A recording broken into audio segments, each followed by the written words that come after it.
Hi, folks. Thanks so much for having us here today. Hello. So I was told I had to introduce this person next to me here. Brent is a clown. He's also has been a sushi chef, has been an engineer. Once an engineer, always an engineer. Yes, true. Probably a dancer. Terrible at dancing. Terrible. Okay. He's done. Terrible at sports. Terrible at so many things. He's done a lot of things. And a clown. So we share that. He is currently Dr. Lantin is a clown. Is that freaking awesome or what? right. It's so fun to clown. So we're going to talk a bit about that, actually, the role of clowning in being. So, but right now he is the founder of Bit Circus, who does a lot of things, including the Steam Carnival, which is about introducing the fun of Steam to young people, and micro entertainment parks, a network of them, and I think the first one being in the center of LA. Literally opens in like 62 days. Whoa. 7 hours, 37 seconds. Yeah. Would you like to go and take care of that now? I gotta go. Thanks. Yeah. Yeah. Okay. So that's a brief introduction to obviously a very full life. So I don't know how many people heard the talk this morning? Okay, many. So my plan is to ask some pointed questions about some things that maybe were left a little bit unarticulated or that I got really sort of interested in. And then you can just spin off and do whatever. And if we get totally bored, we'll just start running around. Yeah. And I also have this handy book here. Wow, dead tree format. Right, to maybe introduce a game into what we're doing here. Okay. My notebook. Which says weird reality on the front. Because here we are. Okay, so one of the things that we discussed last night was immersive theater. And the importance of physicality, the importance of liveness, the importance of being together, of thinking with our bodies, and the role of being instigated into that by actors.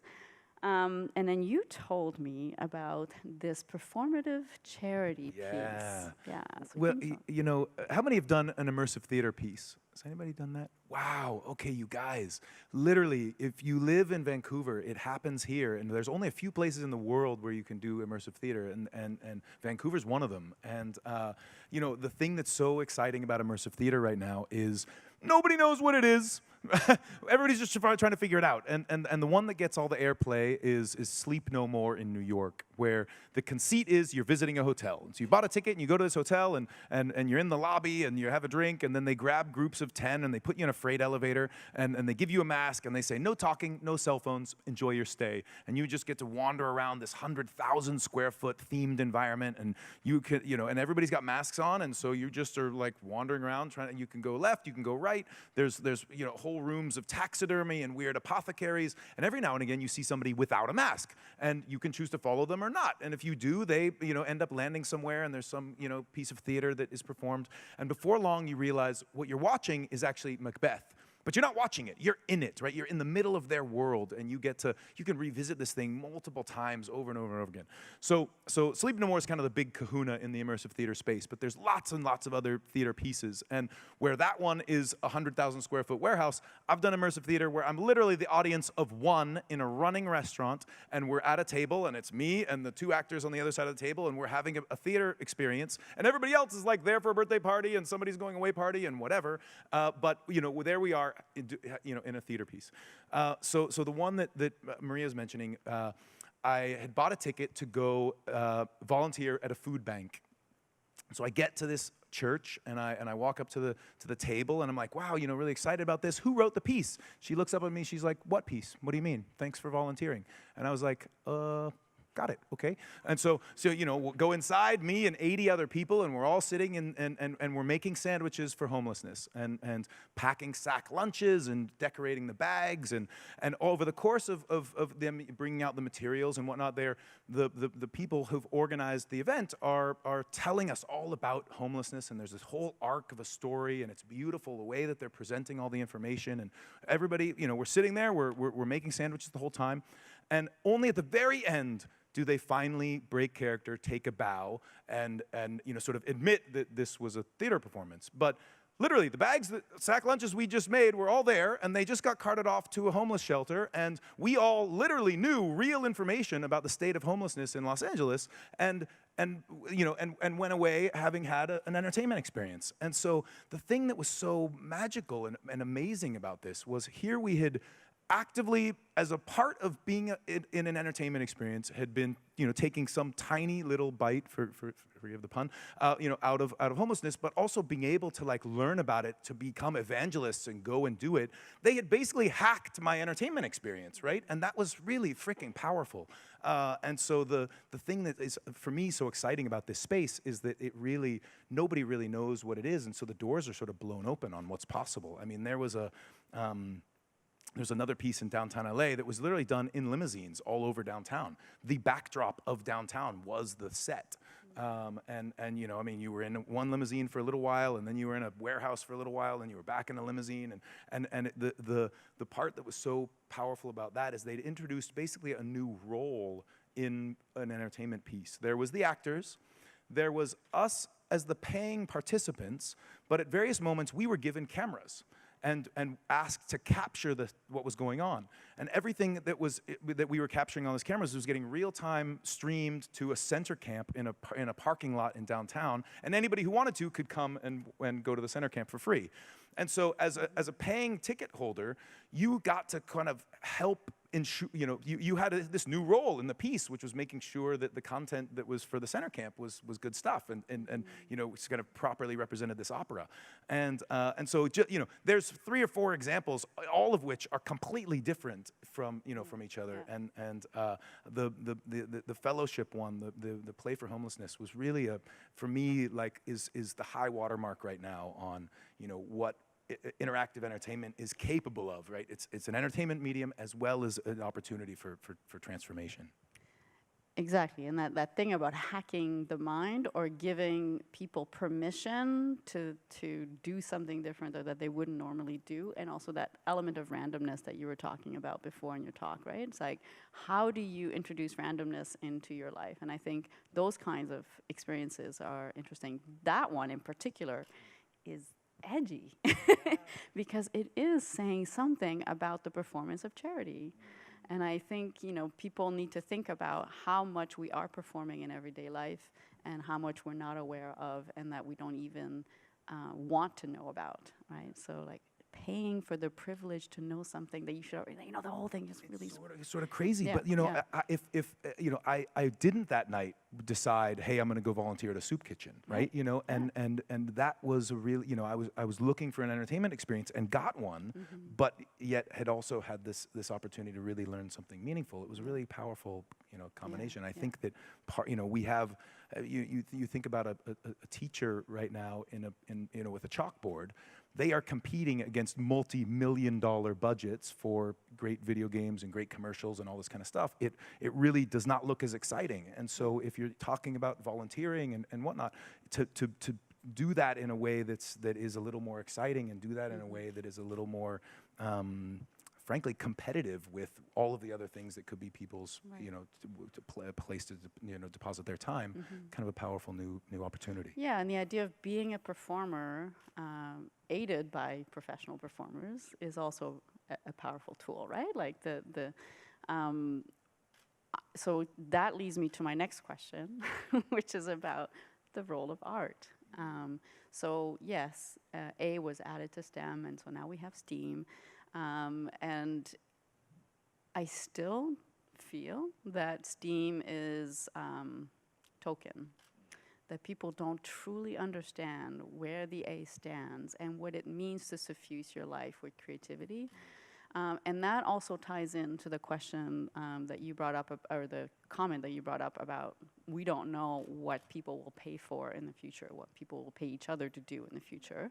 So how do we think about what skills or what we get our children to do, as they're growing up, so that they're ready, so that they can be good citizens, good creative citizens? Well, I mean, there's a lot of neat stuff in there, and I think if we don't necessarily know what it is we're going to be working on, the two sort of fundamental units that I feel like a student can be trained on today is grit and curiosity, right? And with those two things, right? My dad used to always say, like, if you just show up to work, right? You're doing better than most people, if you just get there on time, and so grit, being able to see a project through, being able to be reliable, do what you said you're gonna do, right?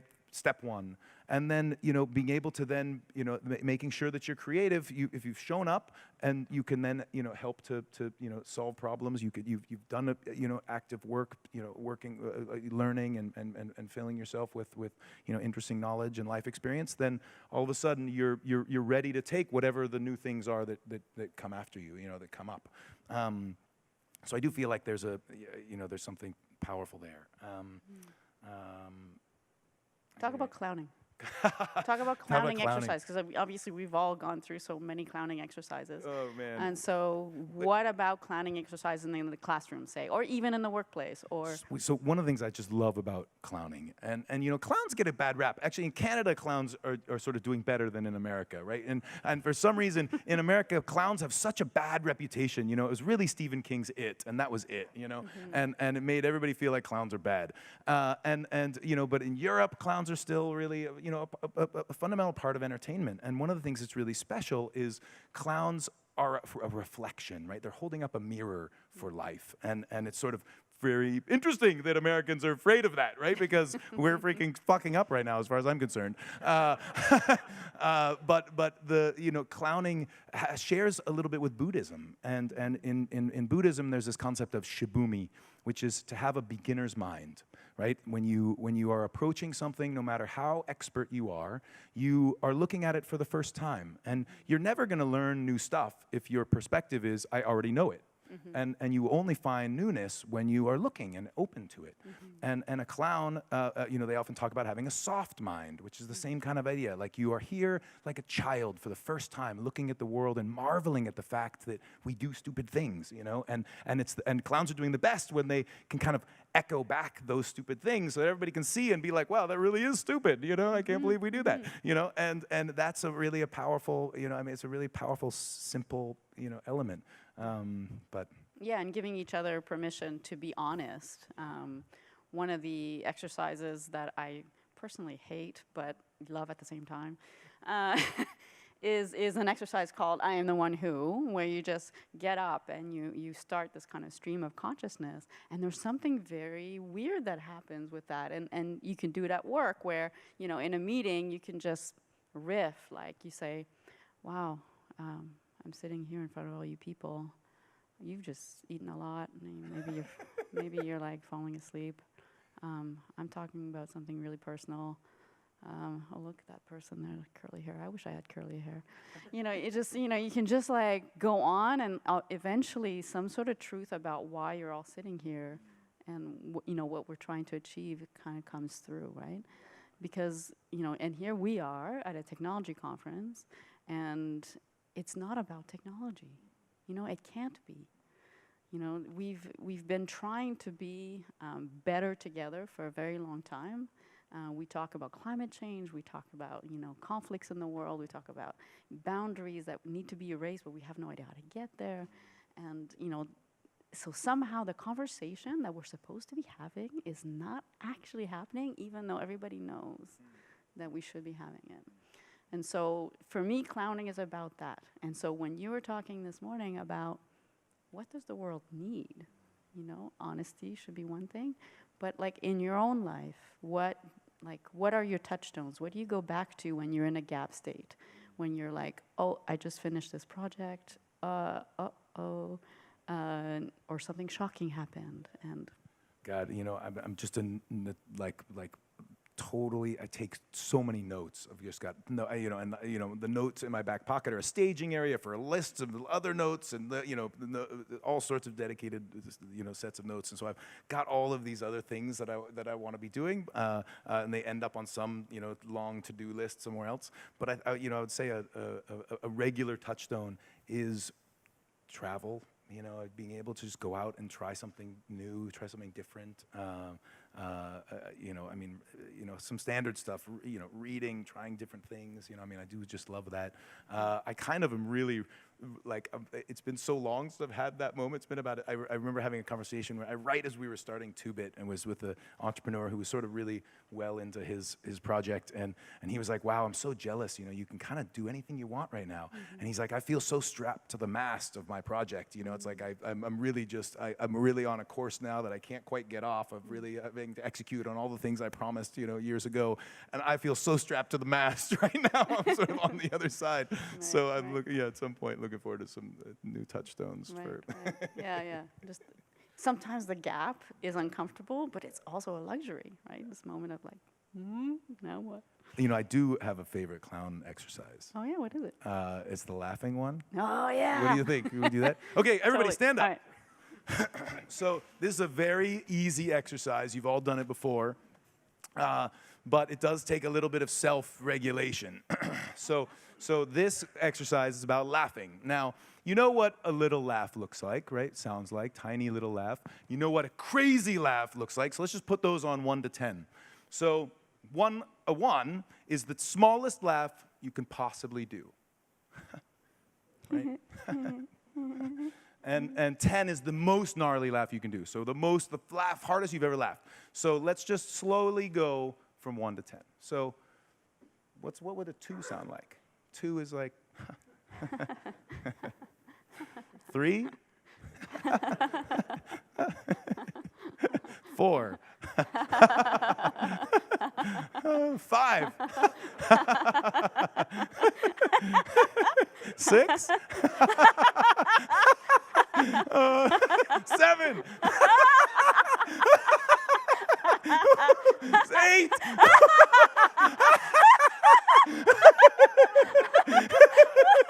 9,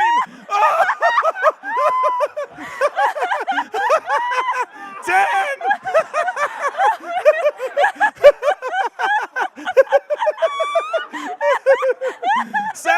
Seven. Yeah, that was 5. 2. 1. Good. All right. Welcome to clowning. Oh, that was fun. All right. What were we laughing about again? Oh, no. Exactly. Okay. Oh my gosh. Where should we go next? I'm going to ask you about the collective dream. Oh, wow. Are we going deeper into a collective dream, or are we actually trying to awaken from a dream? I think the thing that Black Mirror is a TV show that maybe some of you watched, and I can't watch too much of it. It's so depressing, but it's so often so on point. And the thing, I was talking with a sci-fi writer once, and he said, science fiction writers will often take the opposite approach of sort of prevailing sentiment. So if everybody's super utopian and or everybody's having a ball and completely just no problems, they take a very dystopian view. And when things are just totally terrible and difficult, they take a very utopian view. They sort of are there as a counterpoint. And you think about a lot of our stuff right now, super dystopian, right? Because really things are freaking amazing, right? They're just awesome, and it's like never in all of history have things been, on by every metric, right? For most of humanity as good as they are. Now clearly we have a lot of hard problems to solve, but life expectancy, safety, by just about every measure, things are amazing. But at the same time, it's like so many things, whether it's painkillers or watching television or, the sort of being, the concept of being depressed or, not self-actualized, you really, when I think about a collective dream, it's really one of complacency and not like not being engaged, not being excited, and just sort of like numbing yourself, from life, as opposed to like actively getting in there and being a part of it, and taking ownership and taking action. And my dad used to always describe there's two kinds of people. Those that are like this and just sort of need to be directed everywhere, and those that are like this, right? That sort of take life, and run with it. And I, when I think about a collective dream, I think about a lot of this, so I guess that's. Those are the things that kind of come up for me. I'm not really sure which one we're in, but yeah. Yeah, that question of, humans have a negativity bias, right? As we should in some ways. Obviously, we should spot the things that are wrong so that we can alleviate the negative consequences of them. But at the same time, it can get us into trouble. Steven Pinker just wrote that book about enlightenment, and he gets a lot of criticism for being overly optimistic, when really what he's trying to do is right the balance a little bit. So I guess when and I'm going to go back to your thing about agency, and gosh, I want to introduce so many concepts, but I'm going to choose one more concept, is this idea of the inevitability of progress, and how after 1989 we declared ourselves to be post-history, and that things were always going to get better. We had won, and that all we needed to do to be good citizens was to vote, and even that at this point has become optional in some ways, right? So that narrative that some of us have, not all of us, kind of takes away a little bit of agency. So So going there, like, how do we teach our children to have a different kind of story? So there is an incredible Scandinavian researcher, Johan Rockström, and he makes the argument that we are now in the Anthropocene, right? That we are in an entirely new age where humans are the biggest force of change on the planet, right? Where there was ice ages, there was all these other massive forces of change, and now we are the big force of change. And I think that right there is very empowering, right? It's up to us, right? Good or bad. And the Sylvia Earle, that incredible oceanographer, has a movie called Mission Blue, and you watch that movie, and on just about every measure, we have just decimated the oceans, right? It's terrible what's happened, and yet she does take a positive view of it, and sort of you can't be so dark about it that you're just like, well, we just might as well give up. No, like, there's still an opportunity to be able to make change as long as we really engage and take it seriously. But I do think that the second that that it's humans that are the ones causing the problem, it's definitely up to us. Now, as it pertains to how to get kids into it, for better or for worse, I mean, I feel like kids need to be given a hard time. Like we are too easy. Or at least a lot of the friends that I had, my dad was hard on us. He really made us work our butts off, and didn't give us an allowance, and was really like, would twist our toes in the morning, get us out of bed, and go weed the garden, and if we weren't working hard, then he used to say, "Are you working hard or hardly working?" And that was, he had all sorts of phrases. 1 boy's a boy, 2 boys is half a boy, 3 boys is no boys at all. That meant, if you were working with your friends, you weren't really working at all, but he was always like, he valued hard work, and I think that that's a really important thing. And this whole sort of old notion of like, everyone's a winner. Like, no, you're not a winner. If you didn't come in first, like, sorry, thanks for showing up. Try harder next time. And I do think that being, like humans hopefully go through an arc of development where everybody starts as a dependent, right? You are dependent on your family for food and water, your parents taking care of you. Hopefully, not everyone makes independent, right? And they can take care of themselves, hopefully, and provide shelter and food and whatever. And then hopefully, not everyone makes it interdependent and realizes, wait, it's not just about me, it's about my community and my city and my country and my world, and actually we're all in this together. And I think those are some important steps, and you know, to take a, you know, to give a student, give a you know, a child like ownership for themselves, right? Meaningful work, you know, the second you start to have meaningful work, you feel good about yourself, you know, and then from there you can hopefully make it to an independent, and if you can get above that, you know, interdependence would be an amazing thing. Yeah, agreed. Okay. Gosh, what else can we touch on?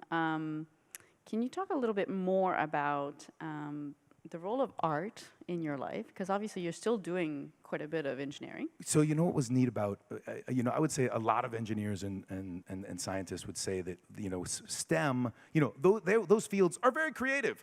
They, you know, the STEM acronym just sort of, you know, didn't capture that, you know, and you know, it was also at a time when a lot of engineering and science was pretty opaque. Right? You needed a PhD. The stuff was very difficult. It was very hard to, you know, get your head around that stuff, and it didn't have the sizzle of being a basketball player. But that really solving hard problems really does involve a lot of creativity, and a lot of incredible, you know, scientists and engineers are also artists, incredible musicians, and, you know, this overlap between math and music, and, you know, the art and the creativity was sort of always there. It just wasn't captured in the sort of cultural narrative around, you know, what it meant to be a nerd and what STEM means. And so I think, you know, whether it's STEAM or just generally the sort of the fact that maker spaces are coming back. You know what they used to be? Shop class, right? You know, and then shop class just went away, right? You know, and so I think that we're kind of rediscovering what, frankly, we already knew, and doing it now, you know, more at scale. You know, shop class was expensive, and so those were pulled out of the schools. But now the tools are getting better, and so you can get a Glowforge laser cutter, you can get a MakerBot 3D printer, and the CAD software that you need is free. And so that stuff starts to make it more possible to do it at scale and bring it to all the schools, you know, or as many as possible. But yeah, I think art in general, you know, innovation, you know, I love entertainment, because it's such a neat prototyping ground for stuff that can be used for more meaningful stuff later.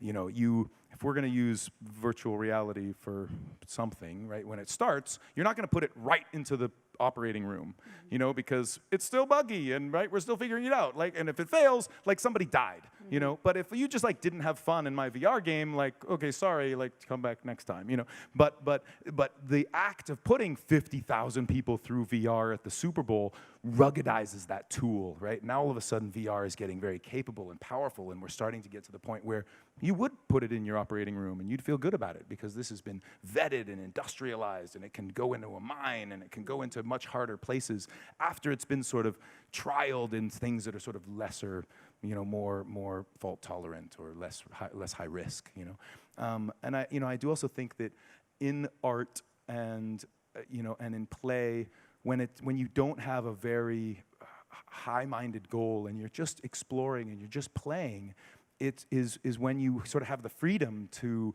try weird stuff that doesn't make any sense. Like, sure, what this little thing that you're playing with right now, like, has no prayer of saving lives.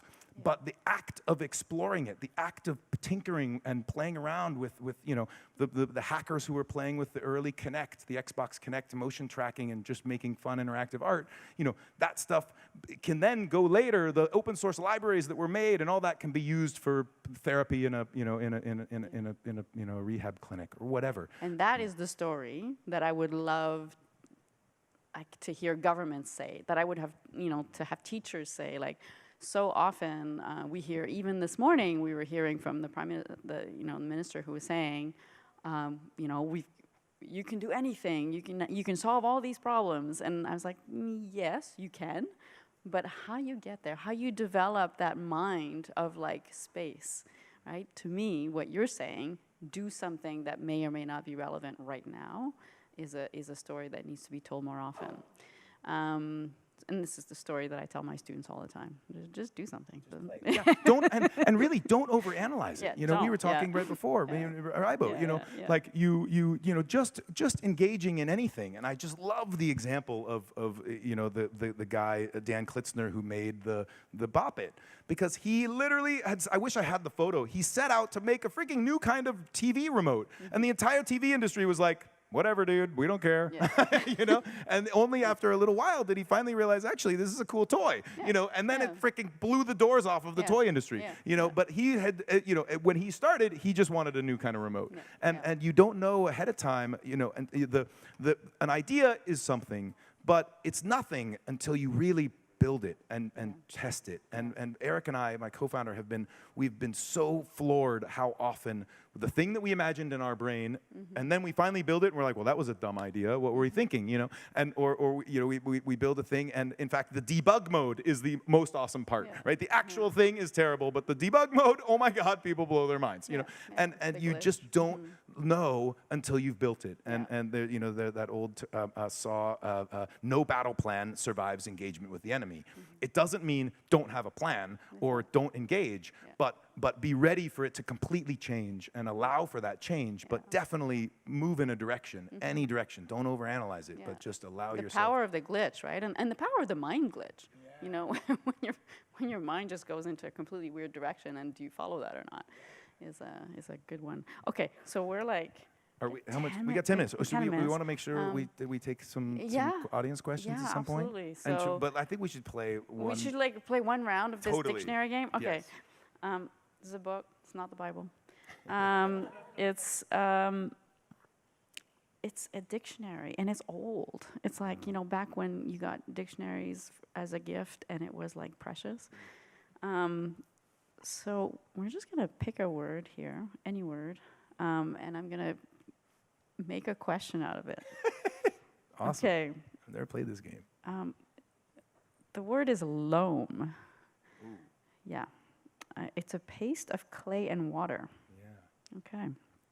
So if I had loam here, right here in my hand, I'm giving you some loam. Oh, thanks for Yeah, that. Oh my gosh, amazing. So what are you gonna do with that loam? I've also got a bit of loam. So You've got if, some if loam. we can collaborate with our loams. Yeah, that'd be fun. You know, All yeah, right. I do feel like I have, you know, loam has got so, you know, you can light it, right? You can, Yeah. you could, yeah. I If, think you well, can- if it's not too wet. if yeah, it's not but too wet, yeah, maybe Maybe got a really big blowtorch. a big blowtorch. Yeah, we do. I do have one actually. Yes, you do. I do have one. It's a water filter. We have Yeah, some water. yeah, I mean, okay, this is probably yeah. filtered. We but can maybe make we slurry. can filter it again. We can Yeah. make a slurry. Yeah. That's a good idea. What could go wrong? Nothing. We could throw it at the audience. Oh, Yeah, yeah. Ribo, catch. Nice. All right, thanks. Okay. Good. Okay. Awesome. All right. So, should we pick a word and hand it off to the audience? Sure. All right. So you can pick a word. It's your turn. Ooh, I don't even know. I've never heard of this. A rouncival. Whoa. Anybody know what the word rouncival means? Really? All right. Go for it. The question's yours. It's a what? Wow. Amazing. All right. It's a spoon? Wow. All right, we all learned something new. Nice. We call that in America a spork, but I think rouncival is so much better. Rouncival is way better. Okay, but now you have to make a question for Brent out of the word rouncival. How do you sleep with a rouncival spoon? Very carefully, underneath my pillow or something, you know. Actually, did you hear the one about the kid who had lost his tooth, didn't tell his parents, put it underneath his pillow for a couple of nights, got no money, went back to them and said, the tooth fairy is fake.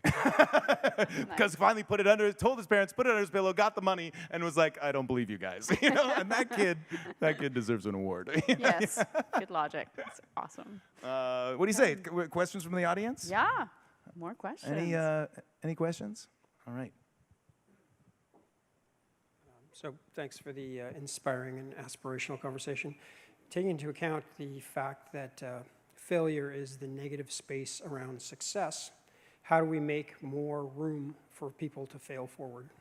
Yeah, that's an awesome question. You know, I really, it's so unfortunate that, you know, even in the grading system, right? A, B, C, D, F, fail, right? Fail is the worst thing you could possibly do, you know, and I think we do culturally have a bad relationship with failure, you know, and you know, because failure, out of seeing things how they go wrong, you learn so much, and you know, sort of being open to failure is, you know, part of what I think makes it easier to start anything. If you're like, hey, worst thing that happens is it's going to suck, that's fine, you know, that's actually wonderful, and so I you know, I don't really have ideas on how to get, you know, to change that dialogue other than moments like this where we all just agree failure is awesome, you know, and that out of that is when you can, and you know, encourage people to fail and not think that it's a bad thing and laugh about it. And, you know, I mean, it's like, those are where the great stories come from, and also the you know, some of the great innovations. And so I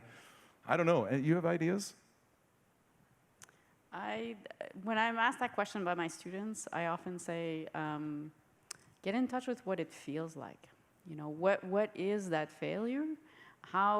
What is the story that you're telling yourself about that failure? And what is it that you're telling yourself when you have a success, right? And all of it has to do with judgment, has to do with like, oh, these people think that I'm not worth it, or what I came up with, you know, didn't get adopted by the mainstream. And so this idea of getting back to the feeling of it can get you into the next thing, right? So then failure becomes just, you know, the next thing that you're going to do. So to me, it's really about knowledge acquisition. It's about information. I know it's trite to say it, but when you get down to the feeling of it, that's what it is. You know, I'd also say that the, you know, the metrics around a project, right? If you're going to like have a new innovation group in your company and they fail a lot and you fire everybody, right? Like that, you've sort of been inconsistent, right? Because innovation requires a lot of failure, but if your metrics you know, are only for success, then you've kind of screwed it up, you know? And so I think that the making sure that the, you know, failure is like celebrated properly is, you know, I think there's something in there. We laugh a lot in our lab, like a lot. And, you know, part of that is laughing at our failures, or if something is really going off the rails and just saying it. Oh my God, we're heading towards the cliff. Do you see the cliff? I see the cliff. Oh my God, you know. So yeah, just laughing. Mm-hmm. 2 more minutes. Got it. One more question. 2 fast questions. I'll try and keep this quick. Hi, my name is Homara. Thank you so much for the expansive conversation. And my question becomes around looking at past demographics to psychographics in more of a globalized world. If we now are talking about these conversations of play, explore, fail forward, and we're having folks just dropped into this space of like expansive learning from scarcity backgrounds, whatever that looks like, what are some first steps for us to be aware of as we're creating these spaces and saying like, this place is open for everybody, and recognizing that it doesn't feel open for everybody? You know, involve that group in the build process. You know, I mean, I think that's a big one, is that you know, before before the moment where it's the grand opening, you open the doors and you're like, whoops, we messed up. You know, that really early in the design process, you've got as many different people involved as possible. I think is super powerful. I mean, at 2-Bit, we have a beta night every month, and beta night is when, you know, is the newest things that we've got. We bring in, you know, people to try it and break it, and, you know, and the thing that's really awesome is there's a huge group of people who maybe don't build a lot themselves, but love to be a part of the process, and they want to give feedback, and, you know, it's like they're not authoring the Wikipedia article, but they're editing it, and giving, you know, people that opportunity to come in the creative process as early as possible, so that before it's time for the grand opening, you've already had a bunch of those people at the table kind of giving feedback and you know, in advance of the big showcase.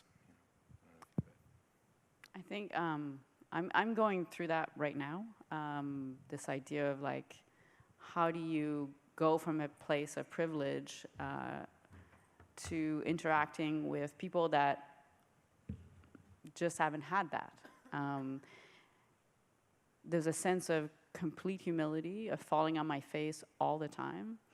But there's also a sense of reaching people where they're at and with the richness that they have and the space that they have. So they may not feel like they have a lot of agency right now, but you have to start somewhere. And so this idea of growing space becomes the goal, right? As opposed to, oh, you know, we're gonna form 3 new startups and train 200 people, and you know, these metrics that the government wants us to reach. They can still happen, but they become secondary to actually reaching the people. Wow, that's neat. You know, I like that a lot. And I think that, you know, one place in there is, you know, this boundary between the creator and the consumer, and there's a big firewall, you know, and actually there's like a lot of gray area in there of, you know, being able to kind of allow for folks to plug in at lots of different levels, I think is a powerful. Yes, exactly. Timekeeper? Time is beautifully up right to the last second. Okay. Well done, you guys. Please join me in thanking Brent Bushnell and Dr. Maria Lantin.